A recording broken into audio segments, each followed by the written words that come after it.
आप सभी का हमारे YouTube चैनल पर स्वागत है।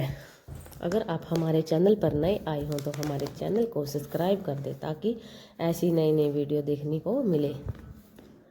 सोमवती अमावस्या की कहानी। एक साहूकार के 7 बेटे 7 बहुएं और एक बेटी थी।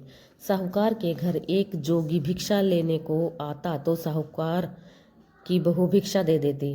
जब कभी भी साहूकार की लड़की भिक्षा लेकर आती तो भिक्षा नहीं लेता था और वह कहता कि लड़की तो सुहागन है पर भाग्य में दुभाग लिखा है।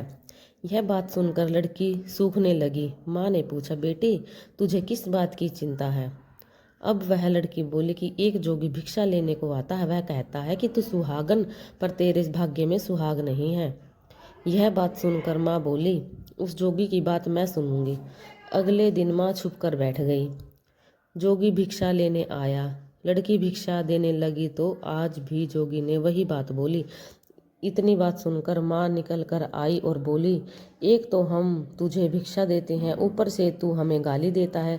जोगी बोला, मैं गाली नहीं देता, सच्ची बात कहता हूँ, इसके भाग्य में ऐसा ही लिखा है। तब माँ बोली, अगर तुझे इतना ही मालूम है तो इससे बचने का उपाय भी मालूम होगा।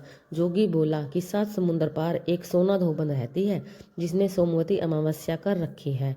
अगर वह इसे आकर फल दे तो इसका दुहाग टल जाएगा, नहीं तो विवाह के समय सर्प के काटने से इसकी मृत्यु हो जाएगी।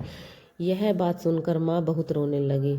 अब माँ सोना धोबन के पास गई। रास्ते में बहुत तेज धूप पड़ रही थी तो एक पीपल के पेड़ के नीचे बैठ गई। पेड़ पर गरुड़ पंखनी का बच्चा रहता था जिसे सांप डसने आया तो साहूकारनी ने सांप को मार दिया और बच्चे को बचा लिया। अब गरुड़ पंखनी आई। सब जगह खून देखकर साहूकारनी को चोंच मारने लगी। साहूकारनी बोली, मैंने तो तेरा बच्चा बचाया है। अब गरुड़ पंखनी बोली, तूने मेरे बच्चे को बचाया सो कुछ मांग ले। साहूकारनी बोली, पहले वचन भरो। गरुड़ पंखनी बोली, मैं तुम्हें वचन देती हूँ। अब साहूकारनी बोली, मुझे 7 समुंदर पार सोना धोबन के घर पर छोड़ दो। अब गरुड़ पंखनी ने उसे सोना धोबन के घर छोड़ दिया। वहां जाकर साहूकारनी ने सोचा कि अब इसे कैसे मनाऊं। सोना धोबन के घर 7 बहू थी जो कि घर का काम करने के लिए आपस में हर रोज लड़ती झगड़ती थी।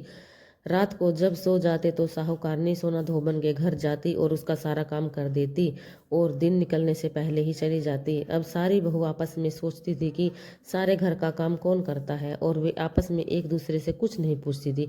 एक दिन सोना धोबन ने बहुओं से पूछा कि आजकल तुम आपस में लड़ती झगड़ती भी नहीं हो, सारे घर का काम कौन करता है?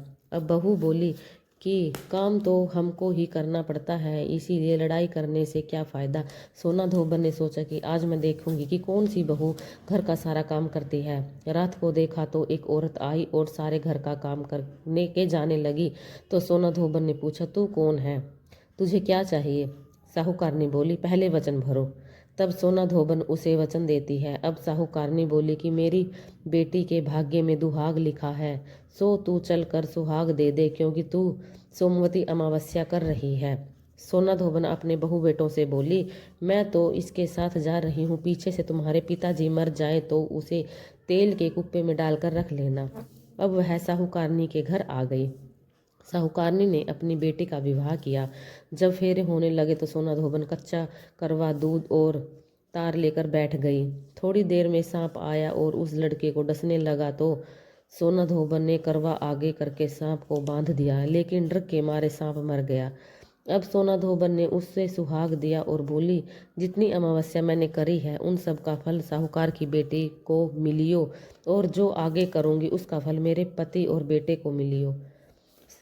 सब कोई सोमवती की जय जय बोलने लगा। सोना धोबन जाने लगी तो साहूकारनी बोली, कुछ मांग लो, तूने मेरे जमाई का जीवन दान किया है। अब बोली, मुझे कुछ नहीं चाहिए। यह कहकर वह चली गई।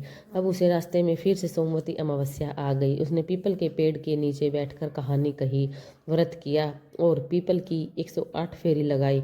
पीपल की पूजा करने के बाद वह घर चली गई। वहां जाकर देखा तो उसका पति मरा पड़ा है। अब उसने जो सोमवती अमावस्या रास्ते में की थी उसका फल उसके पति को दे दिया। अब उसका पति जिंदा हो गया। सब कहने लगी कि तूने क्या किया जो यह जिंदा हो गया?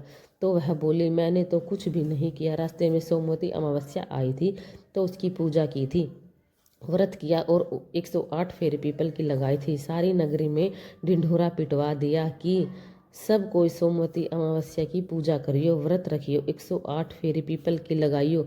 हे सोमवती अमावस्या, जैसे साहूकार की बेटी को सुहाग दिया है वैसा हम सब को दीजियो।